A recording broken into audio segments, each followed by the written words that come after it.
Questões de Família, com José Eduardo Coelho Dias.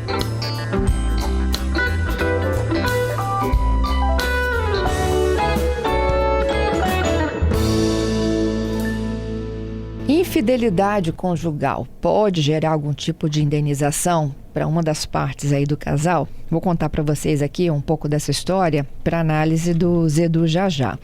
É a história de um casal que já vivia numa união estável e a mulher descobriu 7 dias antes do casamento que o companheiro ele mantinha um relacionamento extraconjugal. Diante disso, o casamento foi cancelado.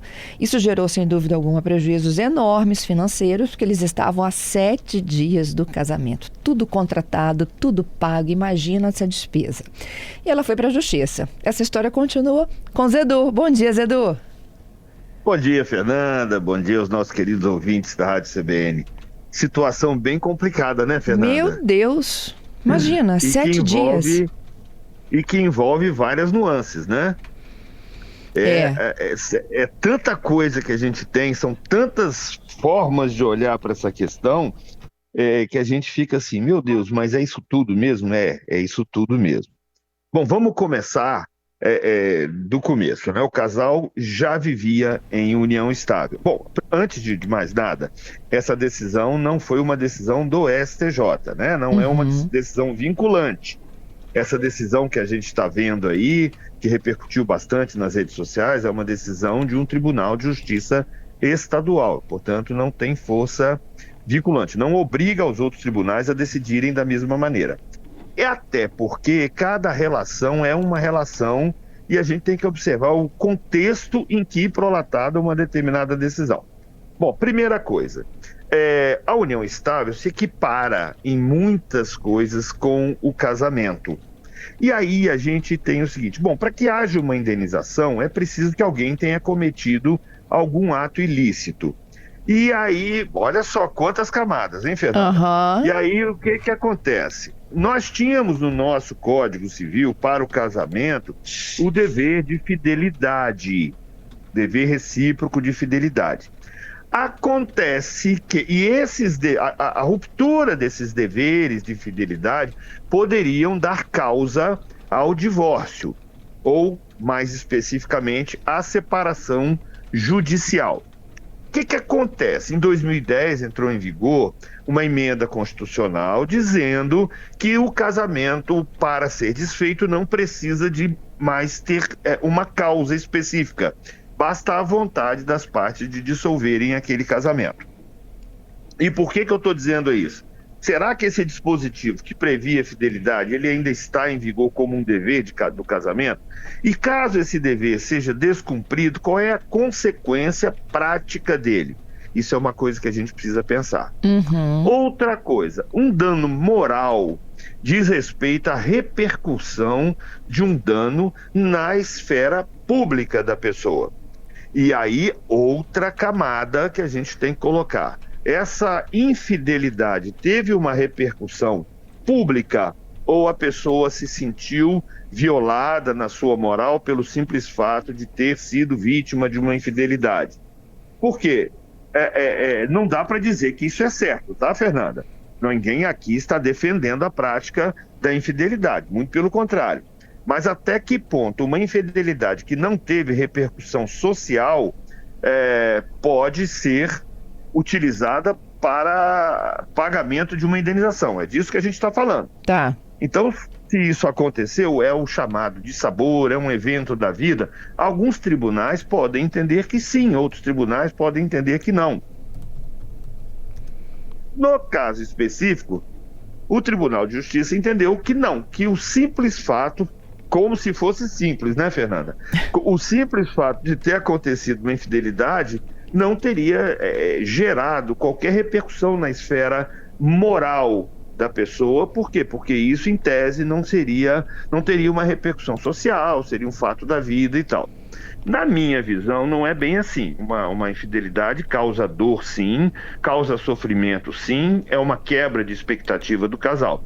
Mas a Justiça entendeu que a infidelidade por si só não caracterizaria o dano moral, precisaria vir acompanhado de outros elementos, dentre essa repercussão dessa fidelidade, etc, etc. Porém, deixou uma coisa muito clara: não se pode brincar com uma quebra de expectativa, porque às vésperas de um casamento, depois de despesas feitas, depois de contratos assinados, simplesmente a pessoa dizer: olha, vamos acabar com isso e não vamos pagar nada. Não é assim que funciona. Porque se já houve um contrato, o contrato tem que ser adimplido. E se a pessoa deu causa ao descumprimento do contrato, ela tem que se responsabilizar pelo pagamento. Sim. Então, a linha de raciocínio, Fernando, é mais ou menos nesse sentido. Ok? Então... Tem espaço para um dano material, mas não moral, é isso? Nesse caso específico. O que não quer dizer que em outros casos não se possa constatar a existência de um dano moral. Na minha visão, isso é um dano, é uma violação à expectativa de felicidade, à expectativa de uma vida boa. Ofenderia, de certa forma, até a dignidade. Nós podemos até sustentar isso, né? Uma violação de dever da pessoa de tratar o outro com dignidade. Por quê? Porque são valores caros à pessoa. E aí nós temos que aferir o quão importantes para cada pessoa é esse valor, o valor da fidelidade e tal. Não dá para a gente dizer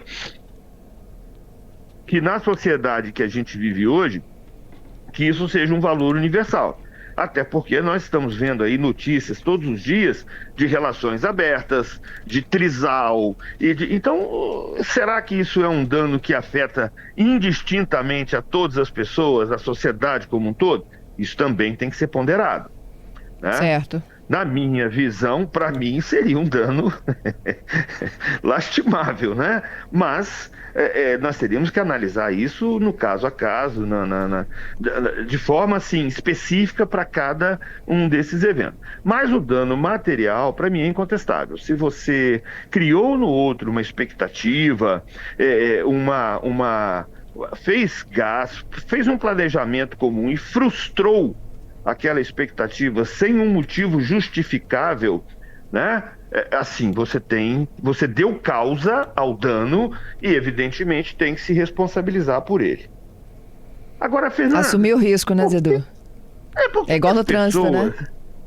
Por que as pessoas, hoje com essa liberdade que a gente tem, eu falava no começo da nossa conversa, que não há mais... deveres, que o divórcio é um direito potestativo, que ninguém é obrigado a ficar com ninguém. Agora, se sabe como o outro pensa, né? Se cria uma expectativa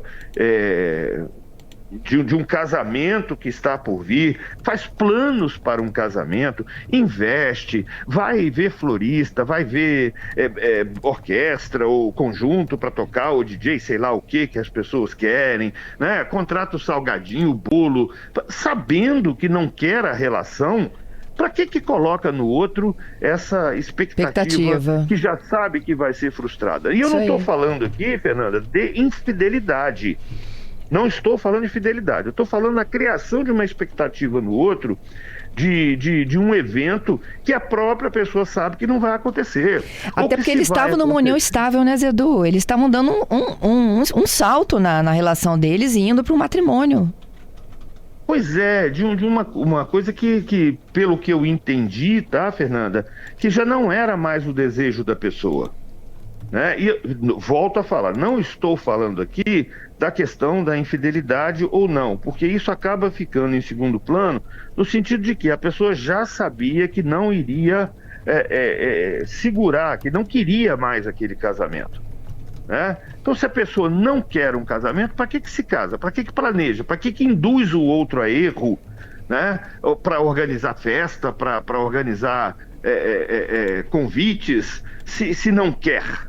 A pessoa tem que fazer o que quer, tem essa liberdade, né? Sim. Então, é muito sério isso. E eu tenho visto, Fernanda, não só no campo da festa que não acontece. Eu tenho observado também alguns casamentos de curtíssima duração, que as pessoas se casam, comparecem à cerimônia, assinam papéis, fazem contratação, já sabendo que em um curto espaço de tempo vão querer a separação.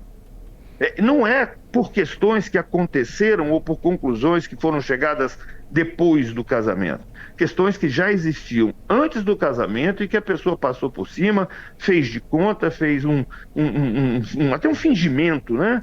E acabou fazendo o casamento, mesmo sem o desejo de realizar o casamento. Isso é muito sério, né? Não se pode tratar as pessoas dessa forma. E, em tese, ela conseguiu, então, o dano por conta das despesas, mas não o dano moral.